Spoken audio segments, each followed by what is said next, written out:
नमस्कार दोस्तों, स्वागत है आपका अपने YouTube चैनल आरपीएससी मेकर पर। दोस्तों, चैप्टर नंबर 14 विद्युत परिपथ हमारा कंप्लीट हो चुका था और उसके दो चार क्वेश्चन हैं, वो देख लेते हैं। इनके आंसर आप मिला लेना। देखो दोस्तों, फर्स्ट क्वेश्चन है, विद्युत सेल के टर्मिनल की संख्या होती है। तो विद्युत जो सेल होता है उसमें टर्मिनल कितने होते हैं?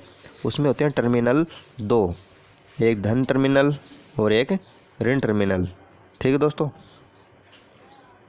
फिर है क्वेश्चन नंबर सेकंड, निम्नलिखित में से किस में विद्युत धारा प्रवाहित नहीं होती है? किस में नहीं होती है? तांबा इसमें होती है, लोहे में भी होती है, एल्यूमिनियम में भी होती है, लेकिन लकड़ी में विद्युत धारा प्रवाहित नहीं होती है। तो इसका राइट आंसर हो जाएगा नहीं होती है किस में? लकड़ी में।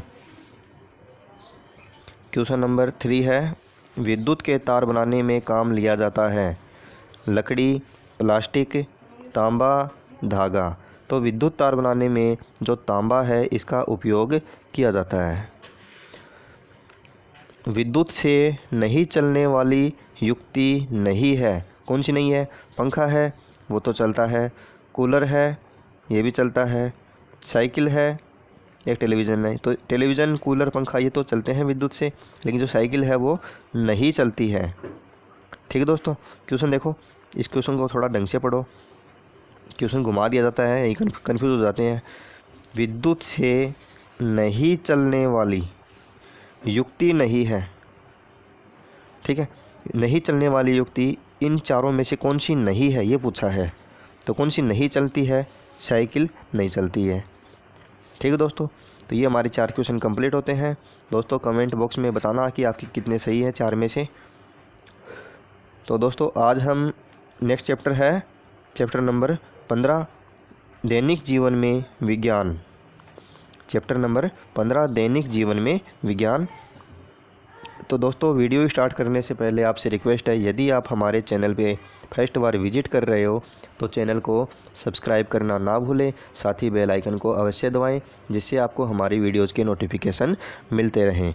तो दोस्तों देखो, अध्ययन बिंदु क्या है इनके? विज्ञान क्या है? इस चैप्टर में क्या क्या पढ़ना है?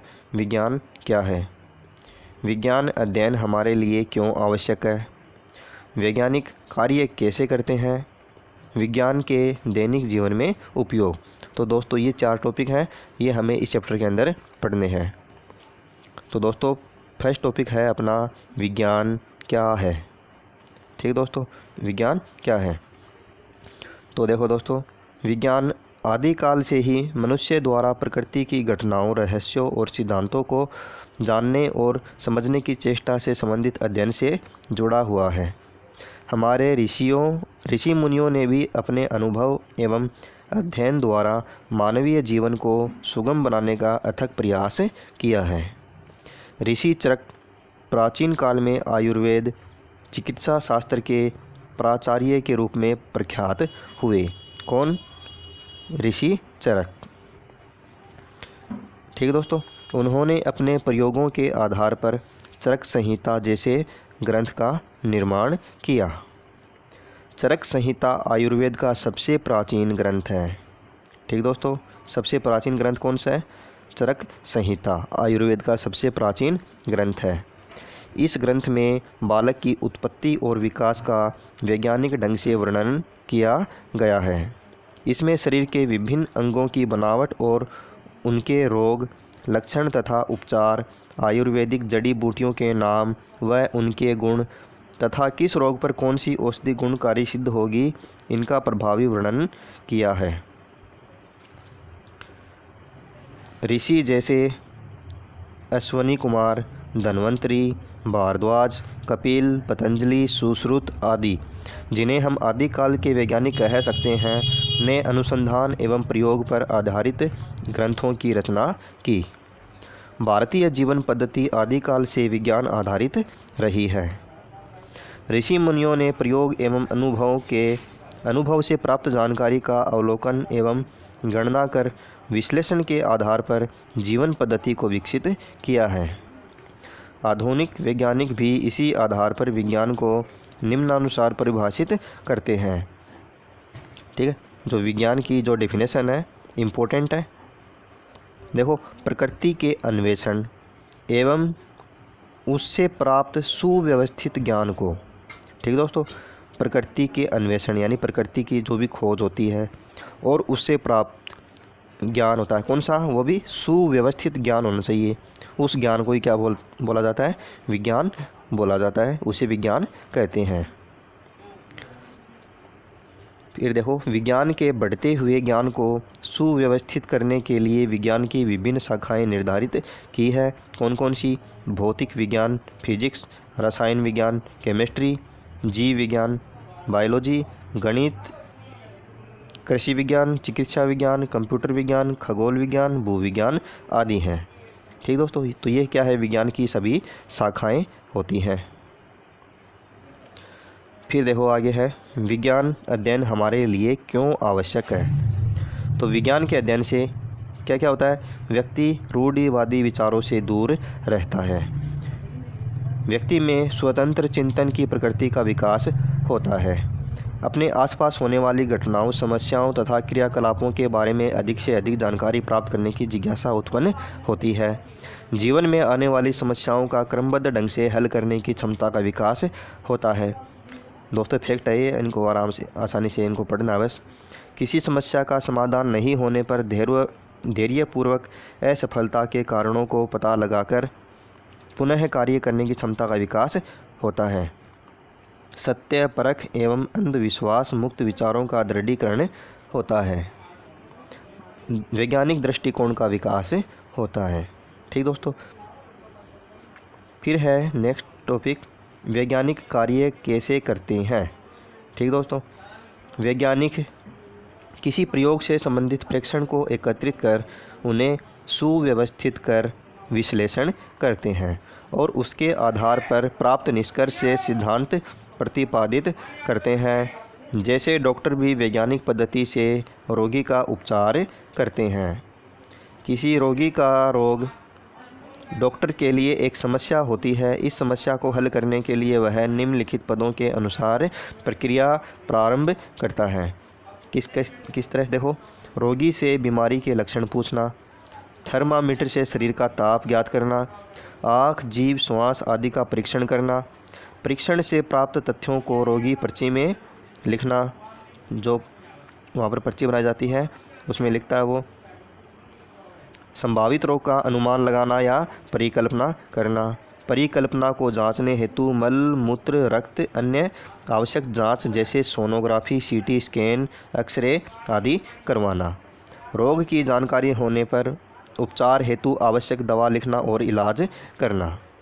वैज्ञानिकों द्वारा समस्या हल करने की विधि को वैज्ञानिक पद्धति कहते हैं। ठीक दोस्तों, वैज्ञानिकों द्वारा समस्या हल करने की विधि को क्या कहा जाता है, वैज्ञानिक पद्धति। इसके चरण इस प्रकार है, किस तरह से, समस्या की पहचान, संबंधित तथ्यों को एकत्रित कर उनका वर्गीकरण, परिकल्पना का निर्माण, प्रयोगों द्वारा परिकल्पना की सत्यता की जांच, निष्कर्ष के आधार पर सिद्धांत एवं नियम बनाना। ठीक दोस्तों, तो ये जो सभी पॉइंट हैं, इन पॉइंटों को, इन बातों को ध्यान में रख के निष्कर्ष निकाले जाते हैं और उनके सिद्धांत और उनके नियम बनाए जाते हैं। फिर देखो दोस्तों, विज्ञान में अलौकिक प्रगति दृष्टिगोचर हो रही है। ऐसा मानव के वैज्ञानिक सोच के दायरे में निरंतर वृद्धि से ही संभव हो पाया है। हम अपने दैनिक जीवन में अनेक वैज्ञानिक उपकरणों का प्रयोग करते हैं, जैसे गैस चूल्हा, पंखा, motorcycle, fridge, washing machine, electric press आदि। हर वस्तु विज्ञान से संबंधित है।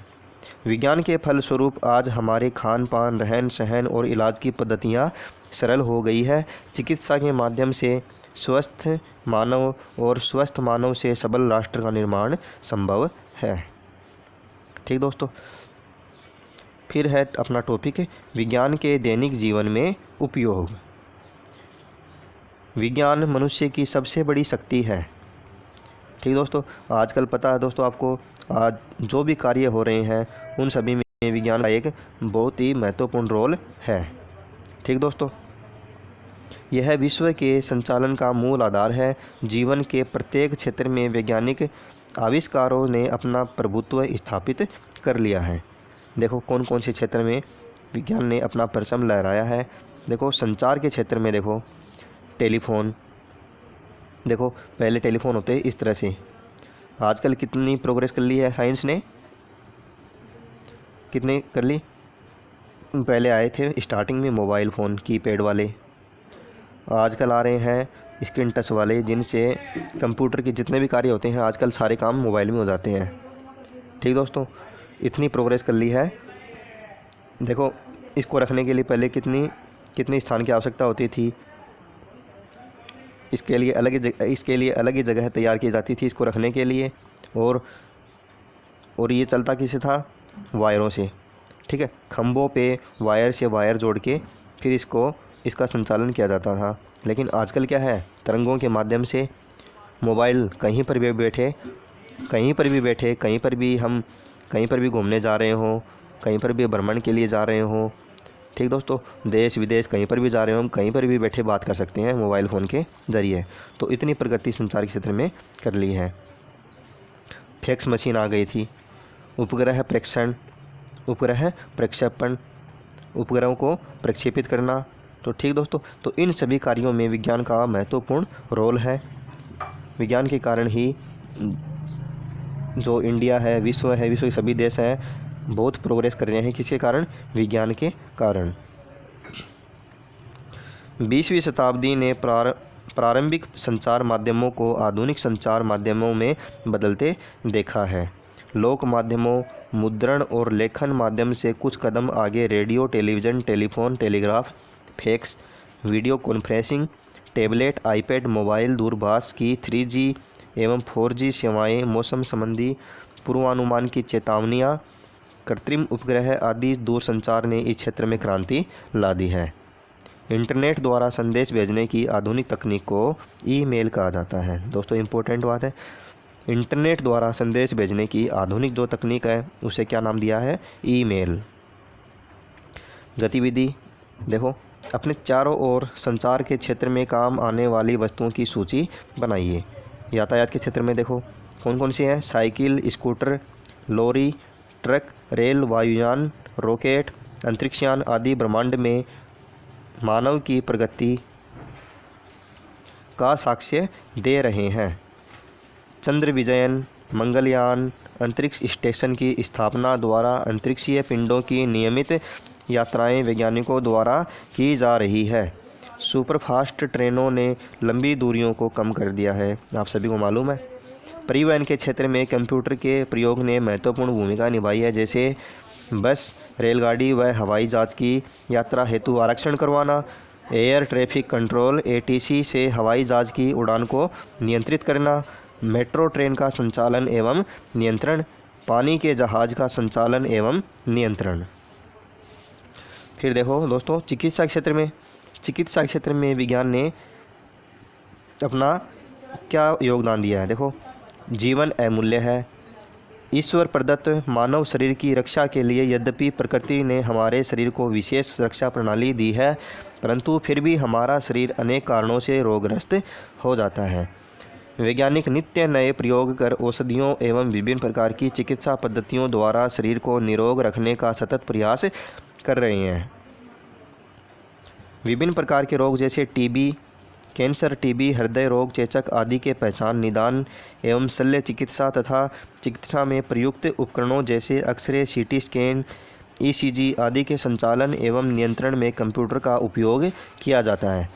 कंप्यूटर द्वारा टेलीमेडिसिन की विधि से दूर बैठे रोगी की चिकित्सा तथा लेजर विधि द्वारा ऑपरेशन किए जाते हैं। दोस्तों इंपॉर्टेंट लाइन आ गई है, इसको अंडरलाइन कर लो आप। ठीक दोस्तों, अपनी नोट्स में ये लाइन सीधी उतार लेना कि टेलीमेडिसिन क्या होती है। टेलीमेडिसिन से दूर बैठे रोगी की चिकित्सा तथा लेजर विधि द्वारा ऑपरेशन किए जाते हैं। लेजर विधि द्वारा दूर बैठे रोगी की चिकित्सा की जा सकती है। ये देखो एक्सरे मशीन है दोस्तों, ये है CT स्कैन, ये है ECG।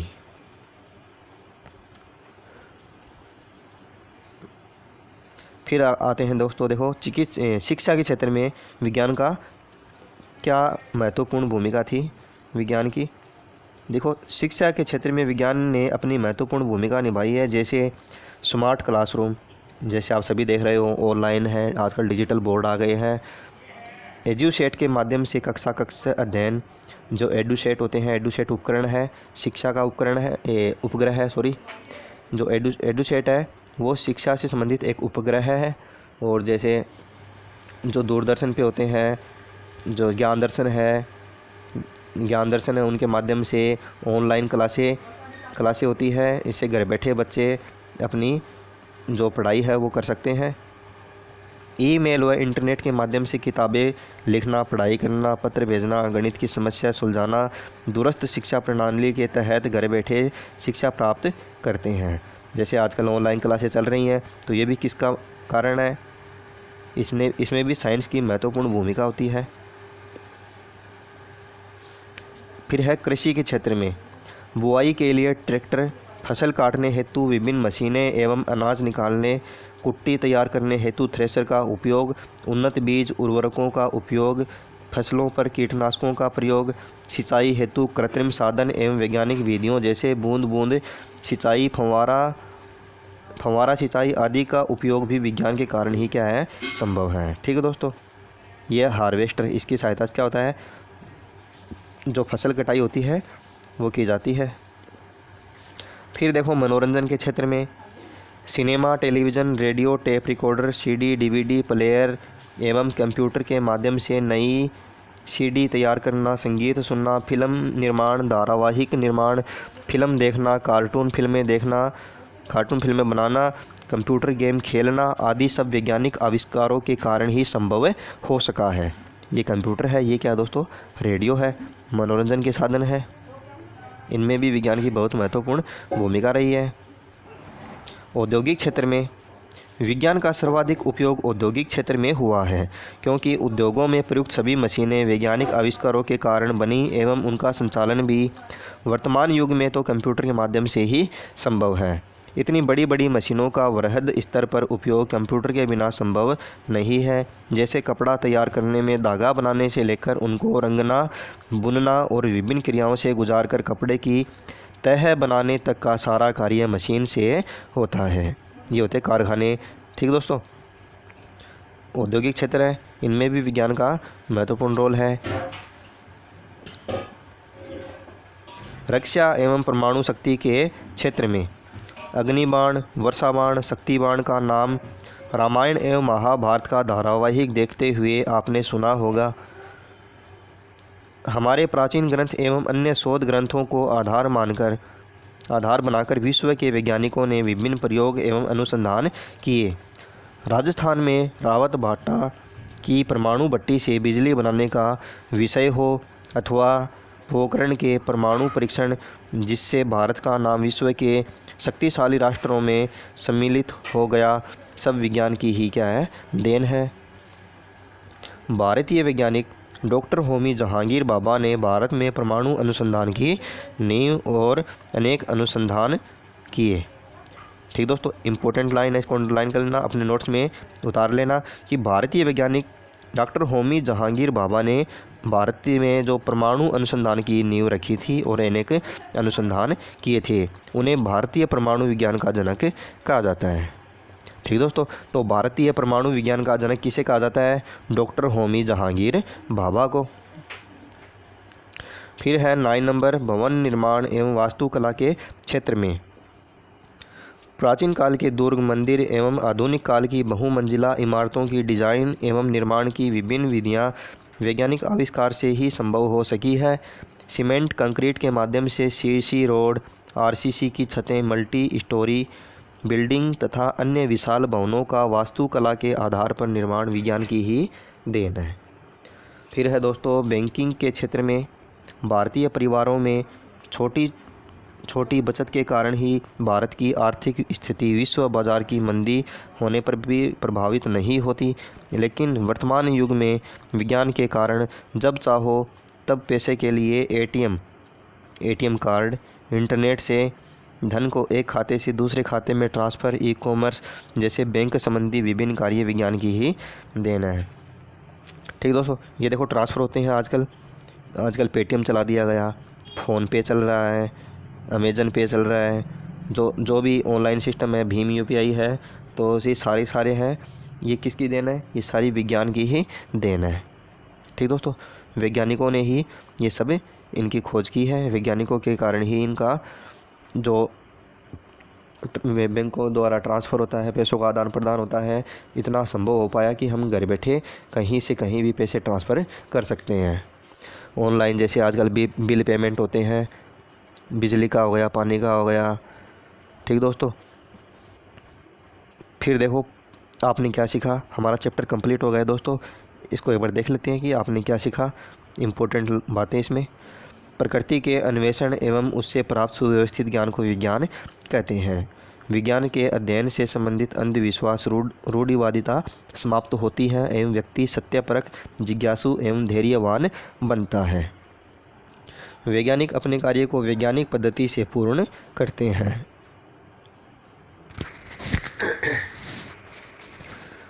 फिर है, वैज्ञानिक अपने कार्यों को वैज्ञानिक पद्धति से पूर्ण करते हैं। विज्ञान ने जीवन के प्रत्येक क्षेत्र में क्रांतिकारी परिवर्तन किया है। वैज्ञानिक विधि में समस्या की पहचान, परिकल्पना निर्माण, तथ्यों का संग्रह व वर्गीकरण, प्रयोग करना, निष्कर्ष निकालना, सिद्धांत या नियम बनाना आदि चरण सम्मिलित होते हैं।